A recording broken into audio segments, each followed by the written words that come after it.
Hello geekies and welcome back to another episode of the Pop Box. I am ChitChad and on today's episode, we're going to be opening up the Spider-Man Marvel Collector Core box. Now, like many comic book fans, Spider-Man is one of my all-time favorite characters, so the fact that he's getting a dedicated box really made my day, and I'm really hoping that they went out of the box for this one. I would love to see some crazy variants of Spider-Man. I would love to see things like Ben Reilly or Agent Venom, or I just really want to see them go crazy with this one. But it's Spider-Man, so I'm going to be happy nonetheless. So I'm going to go ahead and open up the box right now. And this box appears to be a little bit bigger than some of the other ones. I would say it's around the size of the Guardians of the Galaxy box, which had a lot of really, really cool stuff with it. So right off the bat, as always, you've got the collector pin and you've got the patch. Both of them are pretty standard Spider-Man flair. This one has the Spider-Man logo on it, which is really, really cool.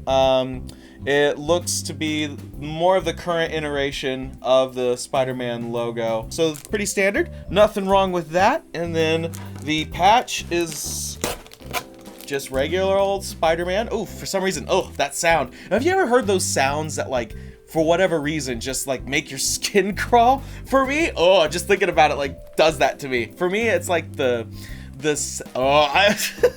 I'm sorry, every time I think about this particular sound, it literally makes me freeze up. I hate it so much, and I probably shouldn't let this information out there for the world to hear, but the sound of when a pencil, the lead breaks, and then the wood of the pencil scrapes against the paper, that's the kind of sound that was just made, and literally it made me freeze up. So now I'm just I didn't like it. But anyways, back to the box.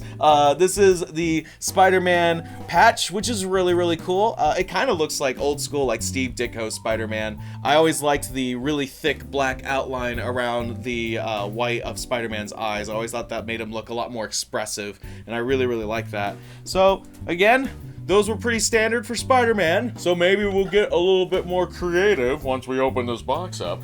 And again, I always forget to do this, and people have mentioned that before, but I always forget to show off the art that's on these boxes, so I'm going to try and remember to feature that, because the artwork is always really fantastic, and I love that they actually take the time to print on these boxes, because they could just be regular old boxes and don't even worry about it, but the fact they take their time and actually, arrange a collage, because most of the time it's not even from the same book, it's from multiple sources, whether it's just some of the official artwork, or it's from some of the panels, or even the cover of the comics themselves. So let's go ahead and move on. I'm gonna go ahead and open this, and right off the bat we've got an ad for the next box, which is going to be Doctor Strange, and the back of it kind of was a spoiler for what's in the box, so we'll get to that in a second. I don't want to be completely spoiled.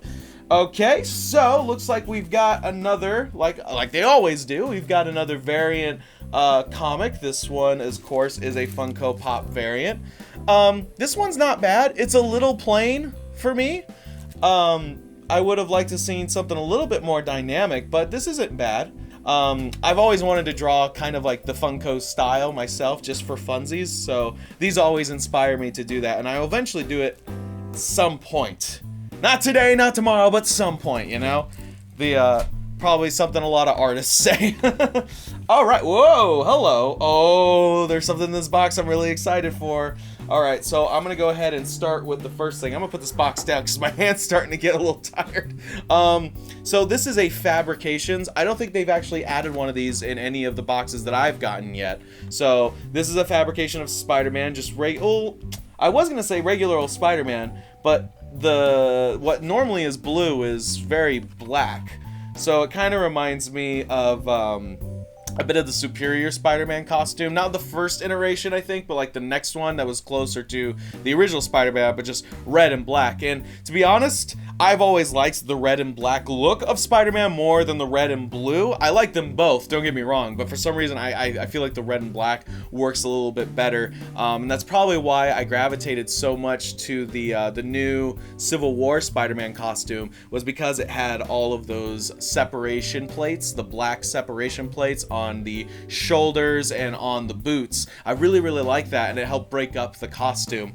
without making the webbing too complicated, because that's something that I think the movie suits have always gone a little too carried away with, is the complicated web patterns. It looks really cool on film, don't get me wrong, and mainly that was used because back in the day it was really difficult for cameras to capture full red. So if you had something that was just ridiculously red, like just primary red, and that's all it was very hard for the camera to capture that data, and for whatever reason it would make that red look flat. It was very hard for a camera to capture the shading and the nuances of pure red. So oftentimes designers will find ways to break up that red. It's not so much a problem anymore, but back in the day, like the Sam Raimi Spider-Man movies, they added that silver webbing just to help break up the red and give it a little bit more dimension. So now it's not really a big deal, and we can use more just red, and that's why the Spider-Man webbing on the Civil War suit is probably a little bit more, I guess, slender. It's more of like a nice little pinstriping and not like a bold, like giant thick web pattern. So I trailed off a little bit there, so sorry about that. Maybe somebody finds it interesting. I know I certainly did.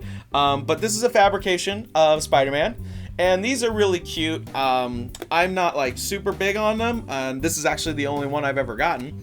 And yeah, I don't really think I need to open this up just because it is what it is. You can see it pretty plainly in there. So really, really cute, and we're gonna move on. Okay, and the next thing, which I'm really excited about, it was something that they started doing in the Star Wars box with the C-3PO hat, which made my freaking day. Now we're getting a Marvel one, and of course it's Spider-Man, and this is amazing. I love it. Oh, freaking, no pun intended, the Amazing Spider-Man, but like, yes, this is actually really, really, really, really stinking cool. And I'm gonna wear the crap out of this thing. Now, I'm not one of those types to leave the sticker on. I don't understand that whole concept. I know some people do it, but I'm just like, nah, I don't need to leave a sticker on my hat. I'm perfectly fine, but I'm gonna go ahead and swap this guy out. Whoa, that's cool. Oh, I really like the, it says Marvel and Funko. Oh, well, it says Marvel and it's got the Pop figure logo on there. That's really, really cool. Yeah, I like this. This is awesome.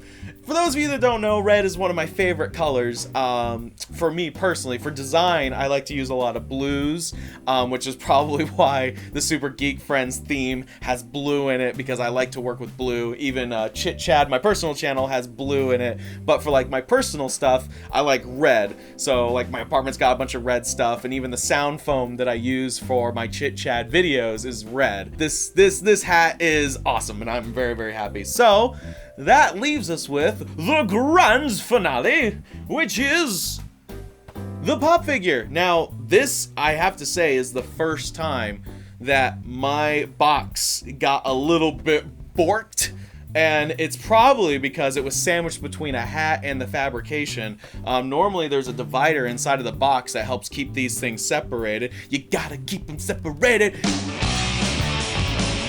Still though, this looks like a really, really nice Spider-Man figure.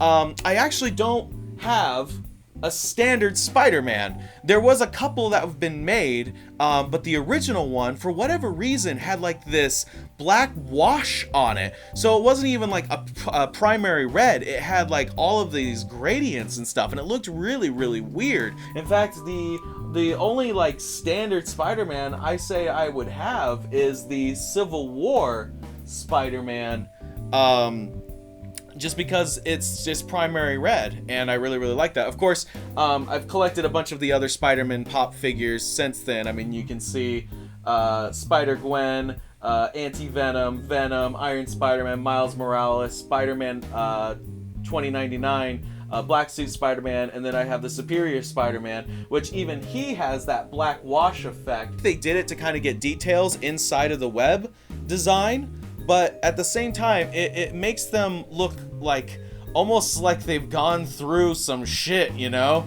Like this suit's been worn for a little bit. Like you can see, it's just got like this like if you were trying to weather armor for cosplay, it kind of has that look to it. It just has like a black wash on it, which, I mean, it would be fine for, I think, armor characters, but for Spider-Man, I don't know, it didn't look right to me. So I normally try to avoid those particular pops of Spider-Man, but this one, it's regular old Spider-Man. It's not even the Civil War version. It's just straight up regular old Spider-Man. And this is pretty cool because at least he's in a dynamic pose, which is something that Funko's really been getting into lately, especially with these boxes. I mean, I'll grab them in a second to prove my point.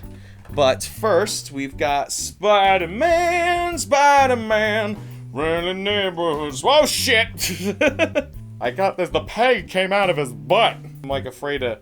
Oh, that would. Oh god. I would think it would be really cool if they had one where it was him like pointing his webbing up, like some of the classic cover arts of him where he's hanging upside down. It would have been really cool if it had like an extra long like base and he was hanging upside down, pointed up and holding on to his webbing. But this is pretty cool. I know it's a bobblehead, so it would probably like wear out the spring after a while, but yeah, I mean, this isn't bad.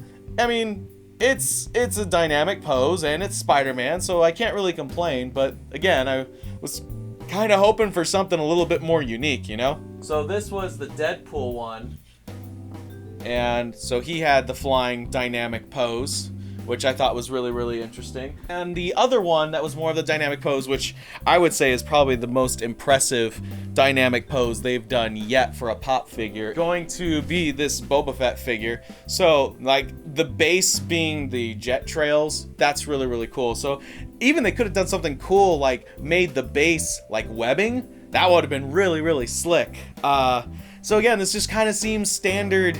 Not like, it's not bad, but it's not amazing. I would still say my favorite thing is the hat.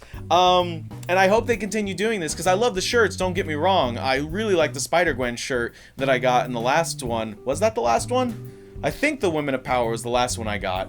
But the hats are really, really cool and definitely a welcome addition. I don't want them to do away with shirts completely, but I do like the hats, I gotta say. Alright, so before we wrap up today's episode, I just wanted to take a look at this little flyer that comes with the boxes, and it kind of shows some of the behind the scenes stuff. It gives you a turnaround of some of the character models, both in the pop form and the fabrication form, and even shows some of the design specs for the hat. So it's really cool to kind of like see the process that they went through to make these, and it's not really coming out too well on the camera, but and I'm really excited for the Doctor Strange. Now, if they're going with more of the movie iteration or if they're going to do the classic comic book one, because Doctor Strange is going to have a pop figure from both of those. He already has a classic Doctor Strange pop figure out, and he's going to be having a couple different versions of his movie pop figure. So I'm kind of curious which character is going to be featured in this. If they do something crazy, like, I can't pronounce his name right, and I never will, Dormammu,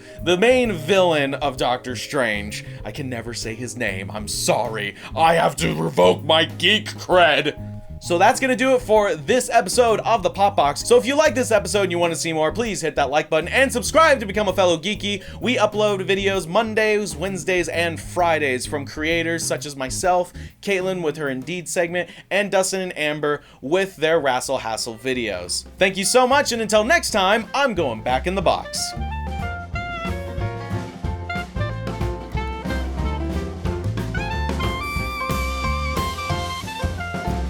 Dormammu,